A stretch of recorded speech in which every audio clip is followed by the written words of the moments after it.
don't just try to let it flow and let it go. Everything is going to be in a state of flux, right? The other thing I would say is that if you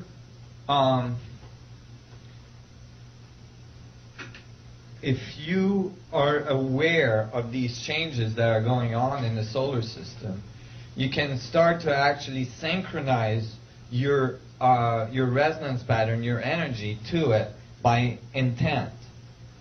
And that might sound very esoteric, but I think there's some validity to this. Meaning that you allow the change to happen in your body so you can adapt to the changes that are occurring in our environment. I think that this much amount of information, this much amount of energy coming at us is actually going to change our DNA structure very quickly. And we have to be aware of that and allow that to happen and go into sympathetic resonance with that. And if we resist that, there's a good chance we're going to get extremely sick. Because you are, several generations ahead of the common person out on the street here, what efforts are you doing to kind of prepare yourself to be a messenger to larger numbers of people to assist them in this process? Well, everybody has their own mission, I believe. Everybody is here at this time to do something very specific to assist in this change that we're going through. And for me, it's to bring a unified view of the universe and to bring a technology that will help us transition through these changes. For you and for many others, it might be completely different and supportive of each other, I'm sure. But basically, is to go into your center and to find your mission, to find what you're here to do. There is something that you're here to do, and to do it. Don't go around the pot, don't wait, don't do it. Just do it, And that's going to help the world. And commit to it. Do whatever is necessary to get it done. Because there is very little time left. Go ahead. For me, it's to make sure that the $15 million needed to complete your research is raised within the next 12 months. And I have an email list here for everybody to sign who wants to help me with that. Awesome. Wow. Awesome. And we're going to see how the application of this theory... Yeah, we're going to take a... So everybody's like wanting me to get out of the physics bubble and onto the ancient civilization bubble. There's no difference, that's right.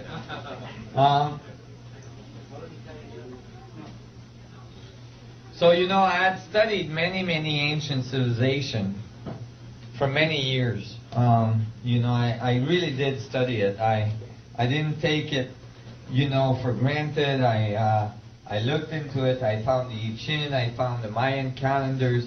I found many evidence. The flower of life, many different evidence of the 64 tetrahedron grid being implanted, the code being given all around the world. Okay? And it all comes out to the same thing. But I hadn't really looked at the Islamic, the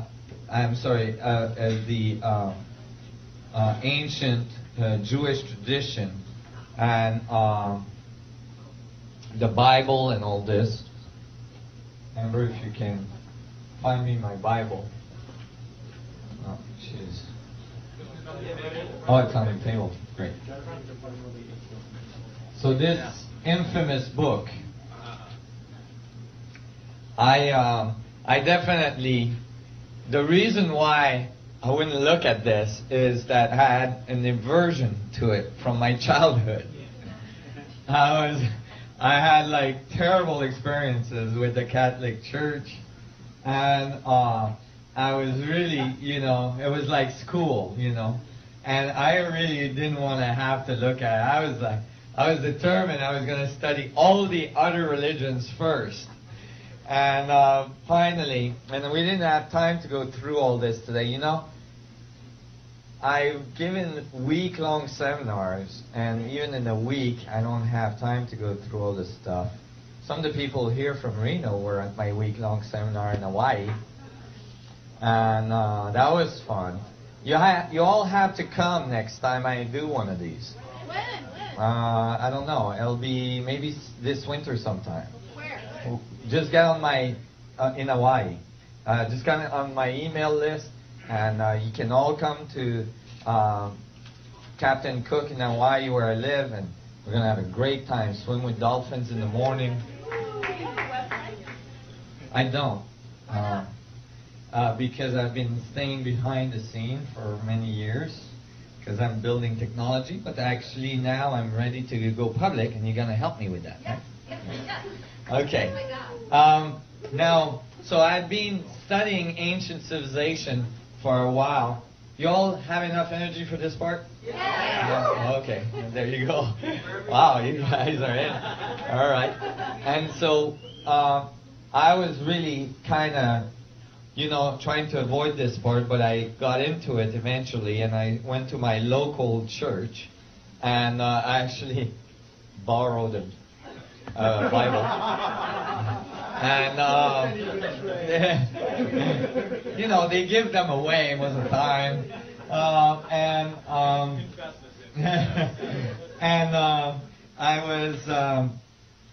I was studying this, and, you know, and I was thinking, you know, well, what is this whole thing about? And, you know, I started to study it deeper and deeper.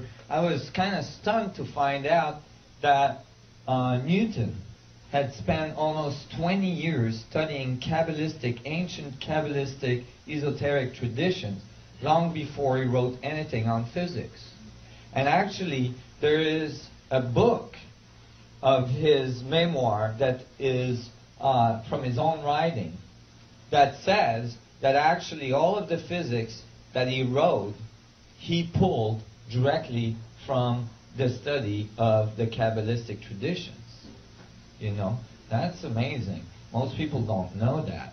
And he actually made a whole map of the floor plan of the Temple of Solomon, because he felt like if we could understand the floor plan of the Temple of Solomon, we could understand the foundation of the universe.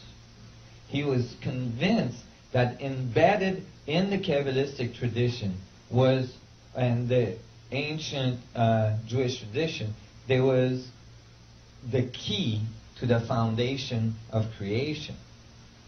And so he dug for many years, and he extrapolated all of his laws of physics out of them. Now, he obviously didn't understand some of the foundation of the Kabbalistic tradition, which eliminates the possibility for a closed system or for an isolated system. But in any case,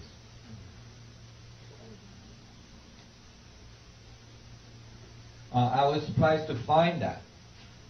So hey, I got a Bible. One thing I knew is that from what I remembered from my education in the Catholic Church, God, according to the Catholic Church, was this old man with a beard, you know, sitting on a throne somewhere, and with a pair of binoculars and a 2x4, and every time you screwed up, it just hit you behind the head, right? So, you know, I was kind of terrified of that God very early in my life. And, you know, there was a lot of things about being afraid of God and all this stuff. So when I started my research, I was kind of surprised to find that actually the throne of God in Judaic tradition is not described as an old man with a beard sitting in a throne, but actually as a throne with a tetrahedron on it. And I thought, whoa, that's different. And then, you know, there was like 7 angels, you know, radiating into that tetrahedron. you got to realize as well that I didn't have time to talk about that much today. Actually, today my presentation has been a little bit all over the place. But, you know, I kind of improvise every time because there's so much material. But one thing is that all the way through this investigation, it was clear to me that if you understood the structure of the vacuum, the structure of the foundation of creation, you could reproduce it in a technology which creates a resonance pattern between the geometry of space, the geometry of the structure of the vacuum, and the technology itself. And if you could create that resonance link, all of a sudden you would download a huge amount of energy from the vacuum itself. You'd build a mini black hole.